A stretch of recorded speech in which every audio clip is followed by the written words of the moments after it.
नमस्कार प्यारे विद्यार्थियों।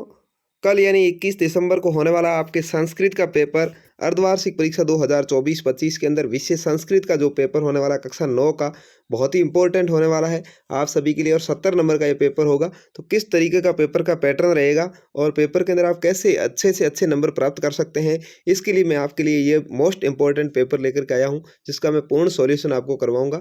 तो उम्मीद है आप इसको अच्छे से देखेंगे और पूरा देखेंगे तो परीक्षा के अंदर बहुत ही अच्छे नंबर प्राप्त कर सकेंगे। बहुत सारे क्वेश्चन आपको हूब टू हूब मिलने वाले हैं। चैनल पर पहली बार आए तो जरूर चैनल को सब्सक्राइब करके वीडियो को लाइक करके अपने दोस्तों तक शेयर कर दीजिए और इस पेपर को अच्छे से देख लिया है तो अपने दोस्तों तक जरूर शेयर करें, क्योंकि ये पेपर आप सभी के लिए बहुत ही इंपॉर्टेंट है। तो चलिए शुरू करते हैं। अधोलिखितानां प्रश्नानां उचितम विकल्पम चिनुतः, यानी नीचे लिखे हुए प्रश्नों में से उचित विकल्प देना है। वस्तुनिष्ठ प्रश्न है।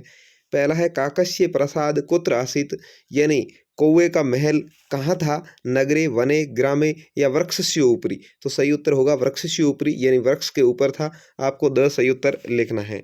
आगे है दूसरा क्वेश्चन, सह शब्दस्य पुल्लिंग तृतीया बहुवचन रूपम अस्ति, यानी सह शब्द का पुल्लिंग तृतीया बहुवचन रूप कौन सा है। तो सह तो ते, कौन सा है भाई, ते है। तो यहाँ पर आपका सही ऑप्शन हो जाएगा ब। ठीक है। अगला क्वेश्चन आपको पूछा है, लोहतुला नामक पाठ कस्मात् ग्रंथात् ग्रहणम अस्ति। लोहतुला नामक पाठ कौन से ग्रंथ से लिया गया है। लब्ध प्रणाशः, पंचतंत्रम, काकोलुकीयम या मित्र संप्राति। तो ये पंचतंत्र नामक पाठ से लिया गया है। ब यहाँ पर आपका राइट आंसर है। इस पेपर की पीडीएफ आप प्राप्त करना चाहते हैं, टेलीग्राम ग्रुप का लिंक डिस्क्रिप्शन में है, ज्वाइन कर सकते हैं, जहाँ पर आपको इसकी पीडीएफ भी मिल जाएगी। साथ ही यदि आपने चैनल को सब्सक्राइब कर लिया है तो बहुत ही अच्छी बात है, नहीं तो कर लीजिए, क्योंकि वार्षिक परीक्षा की पूर्व तैयारी यहाँ पर आपको अर्धवार्षिक परीक्षा कंप्लीट होते ही शुरू करवा दी जाएगी। तो चलिए आगे बढ़ते हैं। सदैव इत्यस्मिन् शब्दे संधि अस्ति, वृद्धि संधि, गुण संधि, यण संधि या दीर्घ संधि। सदैव शब्द के अंदर सदा प्लस एव होता है। क्या होता है, सदा प्लस एव। ठीक है। तो सदा प्लस एव के अंदर आप देखेंगे कि यहाँ इसके अंदर जो आ है वो और ये ए है, दोनों ही मिलकर के क्या हो गए हैं, आ प्लस ए मिलकर के हो गए हैं आई की मात्रा लग गई है। ठीक है। तो ये हमेशा वृद्धि संधि के अंदर होता है। कौन सी संधि में, वृद्धि संधि के अंदर। ठीक है। डबल मात्राएं जब भी ऊपर हो तो हमेशा वृद्धि संधि होती है, ध्यान रखिएगा। तो अ यहाँ पर आपका सही जवाब हो जाएगा। अगला है, मल्लिका मोदकानी रचयंती किम करोति। तो मल्लिका मोदक रच करके क्या कर रही थी, शिव स्तुति, गणेश स्तुति, दुर्गा स्तुति या गौरी स्तुति, यानी वो किसको मनाने के लिए जा रही थी। तो वो मोदक रच करके गणेश स्तुति यानी गणेश जी को मनाने जा रही थी। वो यहाँ पर आपका सही जवाब होगा। ठीक है। गणेश स्तुति सही उत्तर होगा। अगला है, भारतीय वसंत गीति कस्य रचना अस्ति। भारतीय वसंत गीति किसकी रचना है, पद्म शास्त्री की या कृष्णचंद्र की या जानकी वल्लभ की या भास की। तो ये जानकी वल्लभ की है। स आपका सही उत्तर होगा। ठीक है। अगला क्वेश्चन, अब ये आपके थे 6 ऑब्जेक्टिव टाइप क्वेश्चंस। अब देखिए आगे है, अधोलिखित पद्यांश पठित्वा एतद आधारित प्रश्नानाम उत्तराणि यथा निर्देशम लिखतः। ये आपको पढ़ना है और इसके बाद में इस पर आधारित प्रश्नों के उत्तर आपको देने हैं। तो चलिए आगे बढ़ते हैं, इसको पढ़ लेंगे आप। आरंभ गुरुवीक्षणी कर्मेण लहवी पुरा वर्धिमति च दिनस्य पूर्वार्ध परार्ध भिन्ना छायन मेत्री खल सजना नाम। इसके आधार पर सवाल के उत्तर देने हैं। एक पद में उत्तर दीजिए। केसा मैत्री आरंभ गुरुवी क्रमे क्षणी भवती। तो यहाँ पर देखिए आपका सीधा सा इसके अंदर उत्तर लिखा हुआ पड़ा है, आरंभ गुरुवी क्षणी क्रमे लहणी पुरा वर्धिमती च दिनेशी पूर्वार्ध परार्ध भिन्ना छायन मंत्री खला नाम। ठीक है। तो यहाँ पर खला नाम आपका उत्तर हो जाएगा। ठीक है। इसके अंदर पहले में उत्तर आ जाएगा खला नाम। आगे बढ़ेंगे, दिनस्य उत्तरार्ध भी कैसा मैत्री भवती। दिन के उत्तरार्ध में किसकी मैत्री अच्छी है। तो सजना नाम। किसकी है भाई, सजना नाम है। सही आपका उत्तर हो जाएगा सजना नाम। ठीक है। आगे पूर्ण वाक्य में उत्तर देना है, खलानाम मैत्री कीदर्शी भवती। खलानाम मैत्री है कैसी है भाई। तो आपको लिखना है, खलानाम मैत्री आरंभ गुरुवी भवती। क्या है, खलानाम मैत्री, इतना सेम टू सेम लिखेंगे। आगे लिखेंगे आरंभ गुरुवी भवती। ठीक है। आरंभ गुरुवी भवती, इस तरीके से लिख देंगे आप। आगे पूछा है, भाषिक कार्य करिए लध्वी इति पदस्य विलोम पदम श्लोकात अनिश्चय। यानी लध्वी जो शब्द है इसका आपको विलोम पद उल्टा पद छांटना है। तो इसका होगा वृद्धिमति। क्या होगा, वृद्धिमति होगा। तो आपको यहाँ पर वृद्धिमति लिख देना है। उसके बाद में तीसरा क्वेश्चन है आगे, समुचित विभक्ति का प्रयोग करके रिक्त स्थान को भरना है। खाली जगह अभितः नद्यो स्तः, यानी उसके दोनों ओर नदियां हैं। ग्रामस्य या ग्रामम। तो क्या होगा भाई, ग्रामम। ठीक है। ग्रामम अभितः नद्यो अस्ति। क्यों, क्योंकि वैसे तो गांव के यानी का के की षष्ठी होनी चाहिए, लेकिन यहाँ पर अभित परित समय निक्सा हा प्रतियोगी द्वितीया, इसके योग में द्वितीय विभक्ति होती है, तो अभीत के योग में यहाँ पर द्वितीय विभक्ति होगी तो ग्रामम आएगा। ठीक है, अगला है सूरदासः खाली जगह अंध आसीत। सूरदास किससे अंधे थे, नेत्राभ्याम या नेत्रेण? तो सूरदास नेत्र से, वैसे नेत्रेण आना चाहिए, तृतीय विभक्ति है, लेकिन अंध के योग में काण अंध, अक्ष काण अंध, इसके योग में चतुर्थी विभक्ति होती है, यहाँ नेत्राभ्याम सही उत्तर होगा। ठीक है, सूरदास नेत्राभ्याम अंधः आसीत। अगला है नमः, तो खाली जगह के अंदर क्या आएगा, गुरुवे आएगा। ठीक है, क्या आएगा, गुरुवे नमः आएगा। क्यों, क्योंकि भाई यहाँ पर नमः के योग में तृतीय विभक्ति होती है, तो गुरुवे इसका सही होगा। नेत्राभ्याम और ग्रामम, ये तीनों आपको इस तरीके से लिख देने हैं। इन चीज़ों का ध्यान रखिए, संस्कृत के अंदर छोटी छोटी चीज़ें बहुत ही इंपॉर्टेंट है। आगे बढ़ते हैं, अगला है कोष्ठ के शब्दस्य समुचित रूपम प्रयोगेन रिक्त स्थानानि पूर्यतः। इसको सही तरीके से भरना है। अई चटक पोतः खाली जगह मित्र भविष्यति, एक वचन है, अस्मद षष्ठी विभक्ति का एक वचन आपको लेना है, तो इसमें आएगा मम। क्या आएगा भाई, मम आएगा। अई चटक पोतः मम मित्रः भविष्यति, तो यहाँ पर मम आ जाएगा, अस्मद का षष्ठी मम होता है। खाली जगह च एकाग्रहितः आसीत, तत् स्त्रीलिंग का षष्ठी, तो यहाँ पर भी आपको लेना है जो तत् शब्द है, इसका एक वचन यहाँ पर आपको षष्ठी विभक्ति का लिखना है। ठीक है, तेसु, क्या आ जाएगा, तेसु एकाग्रहिता आसीत। ठीक है, यहाँ पर सॉरी आसीत है, तो यहाँ पर बहुवचन है, तो तेसाम आएगा। क्या आएगा, तेसाम आएगा, तेसाम च। ठीक है, तेसाम च एकाग्रहिता आसीत, तत् स्त्रीलिंग षष्ठी विभक्ति का बहुवचन रूप लिखना है। आगे सीता सह गच्छति, तो राम तृतीया एक वचन, यानी राम का तृतीया एक वचन क्या होता है, रामेण। ठीक है, तो सीता रामेण सह गच्छति, सीता राम के साथ में जाती है। तो इस तरीके से आपको ये चौथा क्वेश्चन करना है। आगे है पांचवा, प्रकृति प्रत्यय को संयोजन करके पृथक कृतः, यानी इसका आपको रूप लिखना है। अज प्लस टाप, तो इसका होगा अजा। क्या शब्द बनेगा, अजा। अजा कहते हैं बकरी को। गम धन सत्री, इसका बनेगा गच्छत। क्या बनेगा, गच्छत बनेगा। ठीक है, पटु धन तरपह, तो इसका बनेगा पटुतर। क्या बनेगा, पटुतर। और सेव मानम, तो इसका बनेगा सेव प्लस मानम। क्या बनेगा, सेव प्लस मानम। तो इस तरीके से आपको पांचवें क्वेश्चन को हल करना है। आगे छठा, अधोलिखित पद्यो संधि कृत्वा संधे नामानि लिखा था, इसकी संधि करके संधि का नाम लिखना है। यदि धन अपि, तो इसका लिखना है यद्यपि। क्या है, यद्यपि। और ई और अ मिलके यह हुआ है, तो यण संधि हो जाएगी। ठीक है, इसके अंदर आप लिख देंगे यद्यपि यण संधि। नमः धन ते है नमस्ते, विसर्ग संधि। क्या लिखेंगे, विसर्ग संधि होगी इसके अंदर। ठीक है, ये हो गया आपके विसर्ग संधि। आगे पूछा है एक प्लस एक, तो इसका होगा एक एक। ठीक है, और डबल मात्रा आ गई है, तो कौन सी हो जाएगी, वर्धी संधि। ठीक है, आप लिख देंगे वर्धी संधि है। मना धन हर, तो इसका हो जाएगा मनोहर, और इसके अंदर भी क्या है, विसर्ग है, तो विसर्ग संधि हो जाएगी। तो इस तरीके से आपको ये चारों ही लिखने हैं।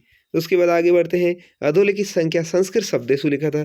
आपको संस्कृत के अंदर 100 तक गिनती अवश्य रूप से आनी चाहिए। जैसे ये 50 है, तो इसको कहेंगे पंचाशत। क्या कहेंगे, पंचाशत, पंचाशत। ठीक है, ये हो जाएगा पंचाशत। 19 है, इसको कहेंगे एकोनविंशति। क्या है, एकोनविंशति, एकोनविंशति। ठीक है, एकोनविंशति हो जाएगा। 45 है, तो ये हो जाएगा पंचचत्वारी चत। क्या है, पंचचत्वारी छत। ठीक है, ये हो जाएगा पंचचत्वारी चत। 85 है, तो ये हो जाएगा पंचाशीति। क्या हो जाएगा, पंचाशीति, पंचाशीति। ठीक है, इस तरीके से आपको यहाँ पर लिखना है। आगे है अधोलिखित पदेषु निर्देशानुसार रूपम लिखा था, इसके रूप लिखने हैं। गम धातु का लट लकार प्रथम पुरुष का एक वचन, तो होगा गच्छति। क्या होगा, गच्छति होगा।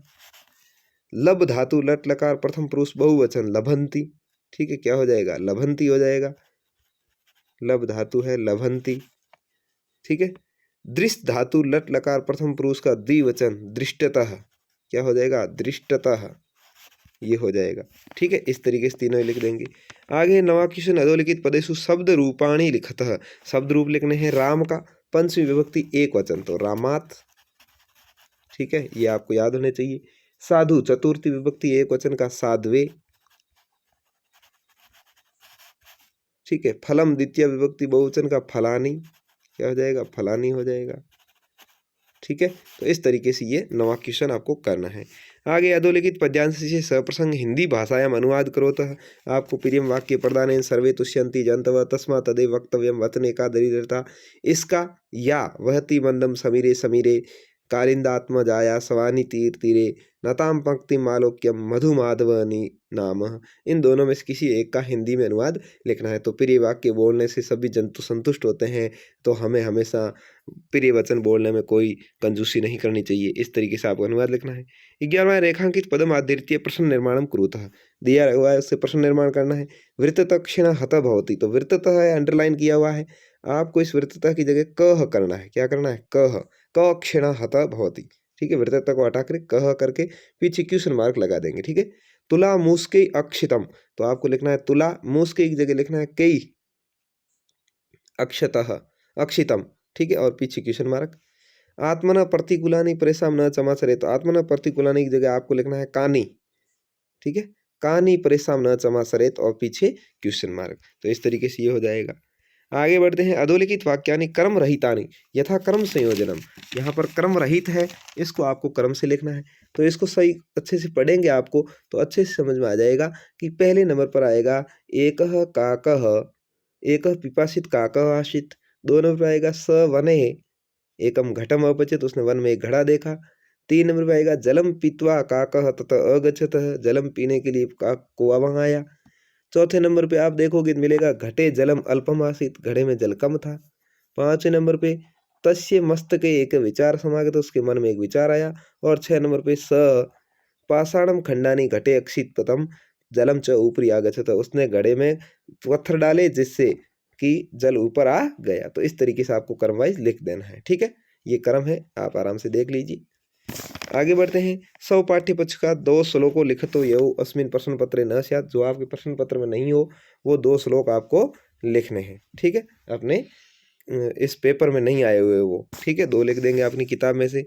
आगे 14वां भवान श्रवणम नवम कक्षाया छात्र राजकीय उच्च माध्यमिक विद्यालय में पठति स द्विदिवसाय अवकाश प्रार्थना पत्रम लिखत। आपका नाम श्रवण कुमार है और आप कक्षा 9वीं के छात्र है, किसी विद्यालय में पढ़ते हैं, प्रार्थना पत्र लिखना है अवकाश के लिए, ठीक है। या स्थानांतरण प्रमाण पत्र प्रार्थना पत्र लिखना है संकेतों के आधार पर। तो प्रार्थना पत्र आपको अच्छे से आता ही होगा, इस तरीके से आप यहाँ पर लिख देंगे। यहाँ पर अपने स्कूल का नाम लिखेंगे। स्थानांतरण प्रमाण पत्र प्राप्त महोदया सविनी निवेदनम अस्ति यत मम पिता, क्या है कोई भी लिख देंगे, शिक्षक अस्ति या लिपिक अस्ति, जो भी ये लिख देंगे। इसके अंदर लिपिक आया हुआ लिपिक लिखेंगे, इसके अंदर आया हुआ होगा, ठीक है ना। ये देखिए लिपिक आया हुआ है, तो यहाँ से लिपिक लिखना है आपको, ऐसे करके आगे आगे लिखते जाएंगे, ठीक है। अधुना यहाँ लिख देंगे अधुना तस्य स्थानांतरम भरतपुरम अभवत मम पिता च भरतपुर गमिष्यति अहम अस्मात् विद्यालयात्, ठीक है। यहाँ पर विद्यालयात् लिखना है, विद्यालयात् अष्टम कक्षायाम उत्तीर्णवान नवम कक्षायाम अहम भरतपुरम पठिष्यामि, यहाँ पर पठिष्यामि आ जाएगा। सारे ऊपर लिखे हुए हैं, आपको तो सही जगह रखना है, ठीक है। भवदाज्ञाकारी शिष्य, यहाँ पर भवदाज्ञाकारी लिख देना। तो इस तरीके से आपकी एप्लीकेशन है वो हो जाएगी, ठीक है। आगे बढ़ते हैं। अधोलिखित गद्यांश पठित्वा एतदादायित प्रश्नानाम उत्तराणि यथा निर्देशम लिखतः, इसको पढ़ना है। अस्मिन् संसारे असंख्य भाषा सन्ति, भाषाओं के बारे में। तासु भाषा संस्कृत भाषा सर्वोत्तमा, संस्कृत परिष्कृता दोष रहिता भाषा एवं संस्कृत भाषा कथ्यते। इयमेव भाषा देव भाषा गिर्वाग्नि सुखानि इत्यादि भी शब्दे संबोधित, इसके ये नाम भी है। एतानि नामानि अवश्य भाषाया महत्वम सूचयन्ति, इन नामों से इसका महत्व सूचित होता है। संस्कृत भाषा जगत सर्वासाम भाषाणाम जननी अस्ति, संसार की सभी भाषाओं की जननी है। सर्वभाषाणाम मूल रूप ज्ञाना एकस्य आवश्यकता, इसका मूल रूप यदि भाषाओं का जानना है तो संस्कृत को पढ़ना जरूरी है, ठीक है। ब्रह्मांड ग्रंथा आरण्यका अध्यात्म विषय प्रतिपादित उपनिषद वेदासी वेद वगैरह सारे इसमें लिखे हुए हैं। आदि काव्य रामायण है, वीर काव्य महाभारत है। संस्कृत से गौरव वर्धते अन्यो ग्रंथयो विषयम गृहीत्वा एवं विशाल से संस्कृत साहित्य रचना संज्ञाता। इस तरीके से इसको पढ़ेंगे और प्रश्नों को उत्तर देंगे। अस्य गद्यांश से समुचित शीर्षक लिखत, तो आप लिखेंगे संस्कृत भाषाया महत्वम, ठीक है, ये आपका हो जाएगा। सर्वोत्तम भाषा का विद्यते, तो इसका उत्तर भी होगा संस्कृत, ठीक है, संस्कृतम। जगत सर्वासाम भाषाणाम जननी का अस्ति, तो भी संस्कृतम, ठीक है, अधिकतर के उत्तर संस्कृतम ही है। सर्व भाषाणाम मूल रूप ज्ञान है कस्य आवश्यकता भवति संस्कृत भाषाया अध्ययनम, ऐसे लिखना है संस्कृत भाषाया अध्ययनम, ठीक है, इसकी आवश्यकता है। आदि काव्य किम वर्तते, तो आदि काव्य ऊपर दे रखा था रामायणम, ठीक है। क्या है आदि काव्य? रामायण है जो संस्कृत में लिखा गया था। अब है पूर्ण वाक्य में उत्तर देना है। कीदर्शी भाषा संस्कृत भाषा कथ्यते, तो आप आराम से इसके बारे में कह सकते हैं कि दोष रहिता भाषा संस्कृत भाषा कथ्यते। यहाँ पर लिखा हुआ है ऊपर कि दोष रहित भाषा है वो संस्कृत भाषा है। ठीक है, यहाँ पर इसके अंदर आप देखेंगे परिष्कृत दोष रहिता भाषा, ये यहाँ से इसका उत्तर आपको देना है। आगे अगला सवाल है संस्कृत भाषा के शब्दे संबोधित, संस्कृत भाषा को किन शब्दों से संबोधित किया गया है। तो यहाँ से आपको पूरा उत्तर देना है कि संस्कृत भाषा को इयमेव भाषा देव भाषा गिर्वाग्नि सुखाणी इत्यादि नाम शब्दे संबोधित, ये दूसरे का उत्तर हो जाएगा। ठीक है, आगे है भाषिक कार्य करना है संस्कृत भाषा सर्वोत्तम भाषा विद्यते, क्रियापद कौन सा है, तो क्रियापद है विद्यते। ठीक है, इसको लिख देंगे आप। आगे पूछा अधोलिखित गद्यांश से हिंदी भाषा में अनुवाद गुरुतः, इसका आपको हिंदी भाषा का अनुवाद करना है। और 17वां क्वेश्चन है गोदहनम व लोह तुला पाठ से सार हिंदी भाषा में लिखत, गोदहन या लोह तुला इस पाठ का सार आपको हिंदी में लिखना है, जो 1 से 2 प्रश्न में आप लिखेंगे। तो इस तरीके से ये था आपका संस्कृत का वेरी इंपॉर्टेंट क्वेश्चन पेपर, जो आपको सुबह देखने को मिल सकता है। इसको अच्छे से देख लीजिए। पीडीएफ प्राप्त करना है, टेलीग्राम ग्रुप में लिंक है, उसको ज्वाइन कर लीजिए, जहाँ पर आपको इसकी पीडीएफ मिल जाएगी। और मैंने इसका पूरा सॉल्यूशन भी करवा दिया है, तो इसको अच्छे से देखिए, अपने दोस्तों तक शेयर करिए। धन्यवाद। जय हिंद, वंदे मातरम।